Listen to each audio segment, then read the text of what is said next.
What's good, everybody? This is KG from Five Star Speculators, and I'm back with an educational video.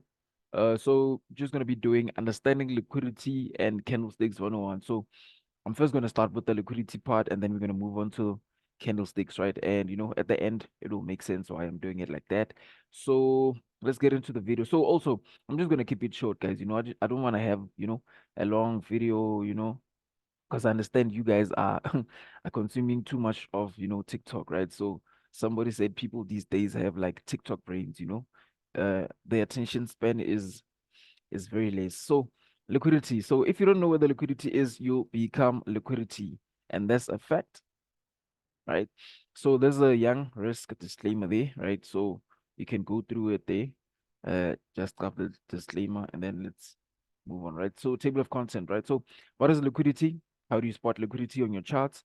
Which is the key one here. How do you spot liquidity on your charts? Types of liquidity.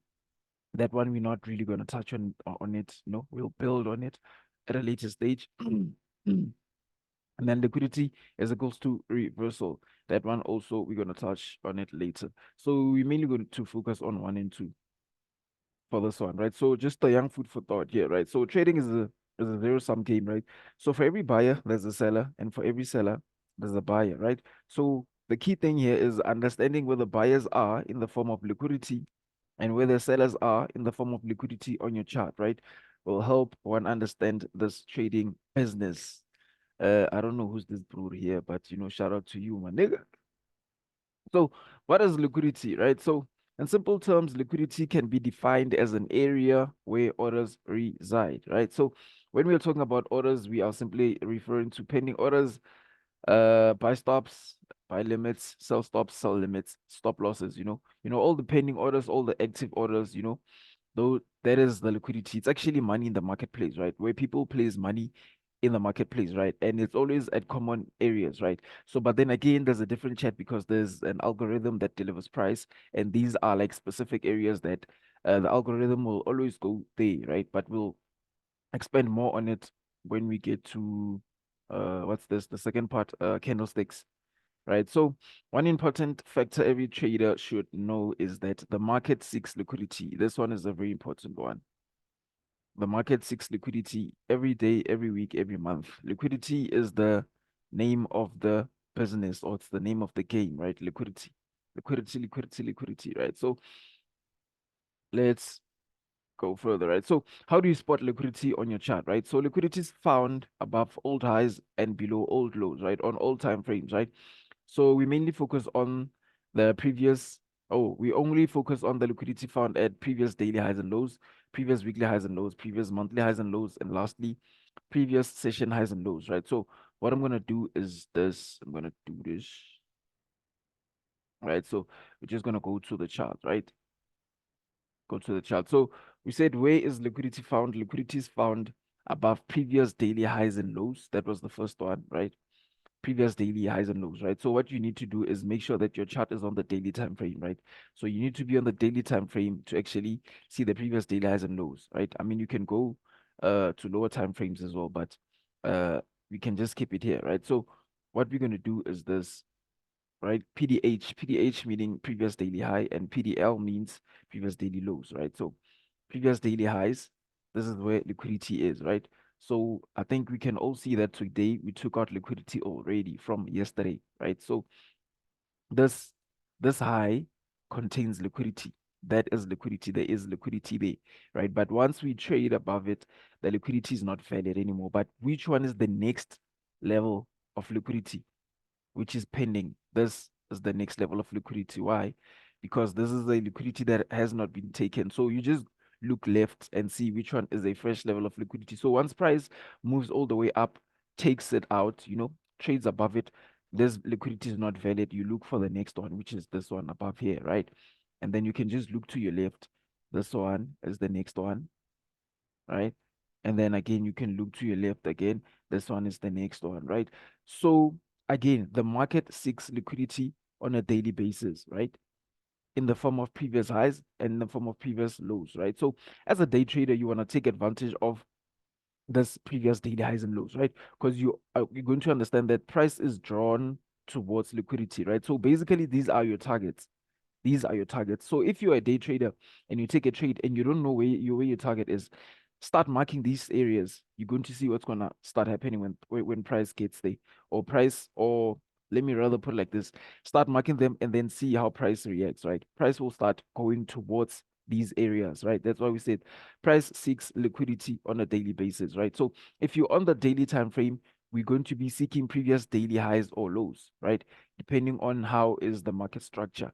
But for now, we're only talking about liquidity and not market structure and key levels and all of those things, right? So just keeping it basic. So on a daily basis, all you have to do is just to mark your previous daily highs and lows and then look at what happens, you know. So this is a previous daily low. This was the previous daily low. So below the candlesticks, these are previous daily lows, right? So, but before all of that, we had these here. Look at what happened on this day. Price dropped all the way down, took out a previous daily low, came back inside, right? And then this one became a new low now. So look at what happened the next day. Price went through, right? But also look at what happened same day on the same day. Price took out this one, right? A previous daily high, and it also took out a previous daily low, right? So I drop in further. Just look at what's happening here, guys. We're taking out previous daily lows, previous daily highs on a daily basis, right? And it's going to make sense when we get to the candlesticks side, right? So that's why I structured the whole thing like this, right? So these are your targets, guys. If you want to trade, right, and you don't know your target or when to take money or take profit out, these are your target. Once price reaches these areas, right, it can reverse. I'm not saying it's going to reverse, it can reverse, right? And that's, we'll build on it. Right now, we're just keeping it basic. But if you can just mark, look at what's happening. We're taking out previous daily lows, previous daily highs, previous daily lows, previous daily highs, right? So this is the one that we mentioning here, right? Previous daily highs and lows, this one, right? So we do have previous weekly highs and lows, right? So this is when now we're changing time frames. We're moving from a daily time frame, we're moving to a weekly time frame, right? And then moving from a weekly time frame to a monthly time frame, right? So, but the key thing here is understand that the highest time frame has the highest power or contains the highest liquidity, right? The higher the time frame, the more powerful the liquidity. The higher the time frame, the more powerful the liquidity, right? So the monthly time frame will always be the one that we going to be focusing on. Let's say at the beginning of the month you want to mark the previous monthly highs and lows, because for this whole month we will be trading towards that liquidity, right? And then from there you can start marking the previous weekly highs and lows, and then you just approach the monthly liquidity, right? Approaching the monthly liquidity using what? Just using weekly liquidity. Week by week, you just are taking that monthly liquidity, but we'll just highlight everything.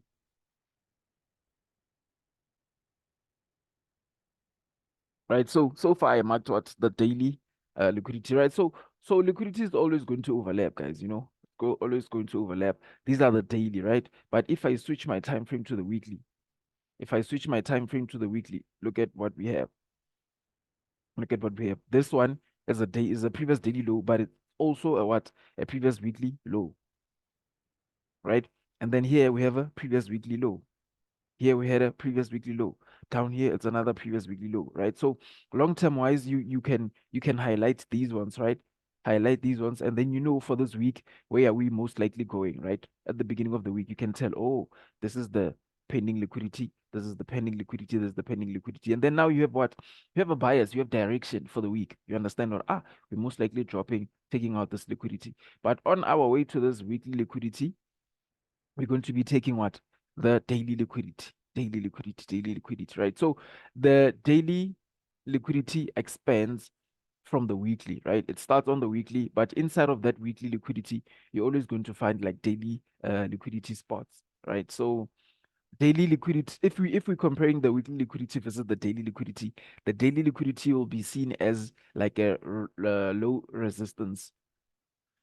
And then if I go to the monthly as well, same thing. Look, we took out a previous monthly low here, right? Here's another previous monthly low, right? So all we're doing, we're just taking out previous monthly lows and previous monthly highs, right? So at the beginning of the month, this month, if you marked your previous a monthly low, and you marked your another previous monthly low, and then you watch how price starts dropping towards it. That's how you create a narrative or a bias, right? That's how you create a narrative or a bias, right? Go on our way to the monthly liquidity. There's a lot of daily, liquidity pools which are low resistance. That's why we trade towards it. So yeah, this was just a topic on liquidity. So anything that has a candlestick, even if we're looking at Bitcoin, right? I can switch to a Bitcoin chart right now. The same thing happens with the Bitcoin chart, right? Same thing happens. It seeks what? Previous daily highs and lows. Previous daily highs and lows. If you can see today, we took out yesterday's high already. Here. Previous daily highs and lows. Always previous daily highs and lows. Previous daily highs and lows. And on the weekly time frame, same thing. Right? On the weekly time frame, same thing. You hit this high and price traded towards it, right? So that's why we're saying price seeks liquidity, right? It will seek to trade towards a liquidity. Even on the monthly, I switch to the monthly time frame. You can have it like this. Can have it like this. So this is liquidity. This is how you spot liquidity, right? So we'll build more as we go, you know, start to builder as we go. So now let's move on to the next phase. Let's move on to the next phase. Konje, it's candlesticks, right? Candlesticks. Let's move on to the next one. Just give me time. Just give me time.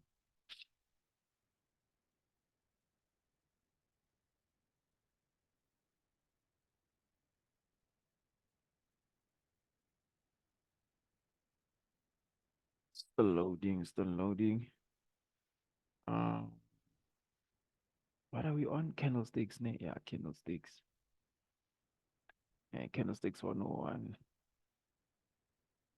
So candlesticks 101, right? So the method we use to visualize price was developed 3 centuries ago by Japanese rice trader, right? So he analyzed past price fluctuations of a bag of rice, right? Aiming to predict the future prices, right? So what he basically did was he recorded the opening price of the day, the closing price of the day, and also the changes in price throughout the day, right? So for example, I'll do this.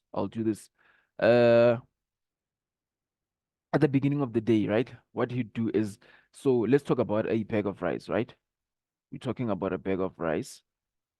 This is just an example, right? So at the beginning of the day, you'll mark the opening price, right? Opening price. Let's say the opening price for the day is 10 rands, right? We have 10 rands. So a bag of rice costs 10 rands at the beginning of the day, right? And then we'll mark it with something like this. And at the end of the day, you find that price, the market closed with price of a bag of rice being 7 rands, right? So you'd have something like this, 7 rands, right?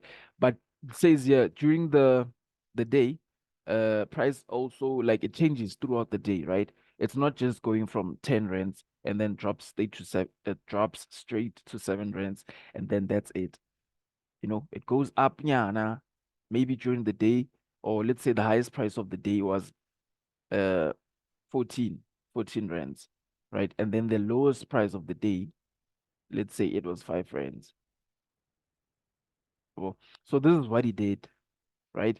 This is what he did. So at the end of the day, you'd have something like this. You'd have something like this. If you connect the dots, you'd have something like this, right?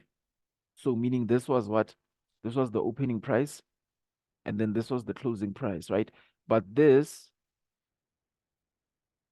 was the lowest price of the day, and this was the highest price of the day, right? So you end up having what? You end up having a candlestick, what we call a candlestick, right? Where this is the body of the candlestick, and this is considered the shadow or the wicks. These are the wicks or the shadows, right? So that's why we have things like, let me do this, let me do this. That's why we have these things. That's why we have these things. It's because of at the beginning of the day, this guy marked what? He marked the opening price, right? He marked the opening price, and then he marked the closing price. So I'll mark it again. He marked the opening price and then he'll mark the closing price from yesterday, right? But during the course of the day, price reached here, right? So this was the highest price of the day from yesterday, and this was the lowest price of the day from yesterday, right? So this is how a candlestick forms, right? But now, we're still going back to the first lecture, right? So once you have this, right? Once you have this, or once you understand this, rather, once you understand this, right, things becomes much more easier for you now because you understand that every day there's an opening price, right? And then there's a closing price, right? And you also understand that every day price seeks what liquidity in the form of previous daily highs and lows. So you understood when the candlestick opened for today, right? It opened here.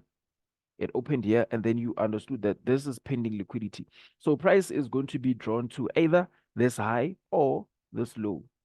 So as a day trader, you need to understand, is price most likely going towards this high or is it going towards this low, right? And this is how you build your trade analysis or your narrative or your bias, right? Because if you can understand that price is most likely going to the upside or price is most likely going for this liquidity, this is where you can buy, and then price goes to the upside. When once it reaches here, that's when you can take your profits, right?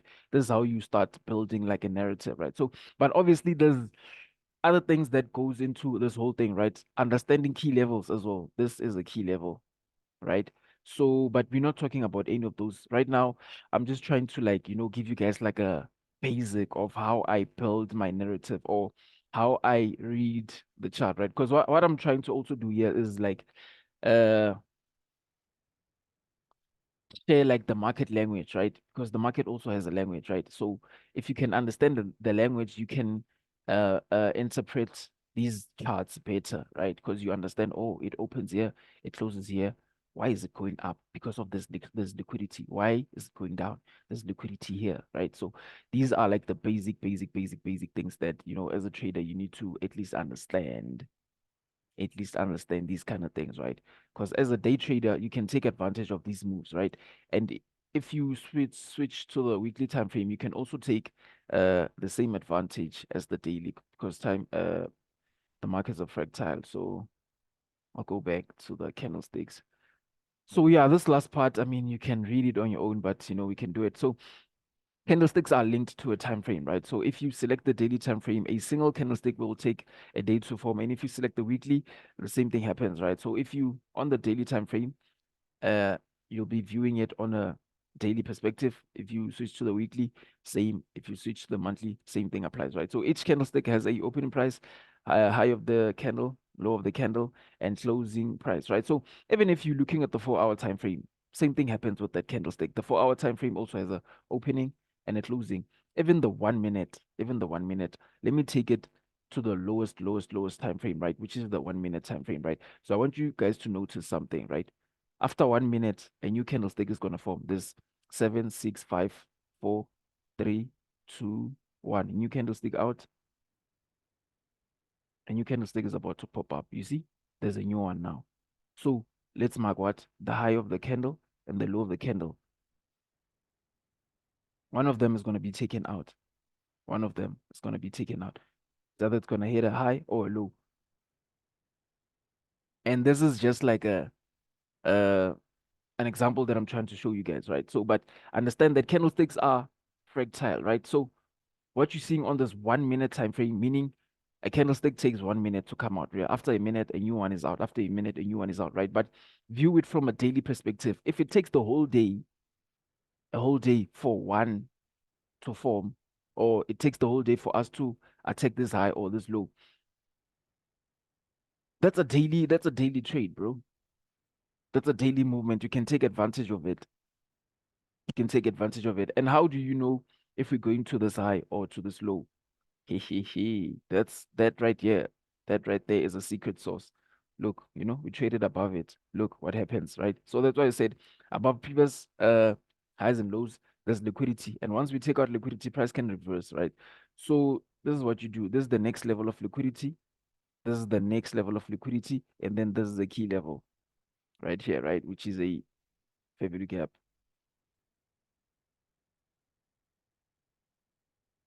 but we're not here, a sequel up. We're still here, right? So remember, time is fractal, guys. What you're seeing on the 1 minute, right, is what is happening on the daily time frame, bro. Right? Once we bypass this liquidity, if the key level doesn't hold, which one is the next level of liquidity? It's up here, dog. Up here. If we bypass this one, the next level is here, right? So this is how you build your narrative, right? So if you understood that price is coming all the way up, Wabana, you would have simply bought, you buy, price moves, and then you're in profit. This is how you build your narrative, but we'll expand further. We'll expand further as we go. We'll expand further as we go. I don't know if we should close it off with a market analysis or what? Or what? Are we analyzing or what? Or I must do a separate video, ne? Yeah, I think I should do a separate one. Let me keep it short. Otherwise, yeah, this was, understanding liquidity and candlesticks 101. This is the part one. Might just pull up with a part two, but tell your people to follow, subscribe, all of those nice things. So shout out, shout out, shout out, shout out, shout out. I'm signing out.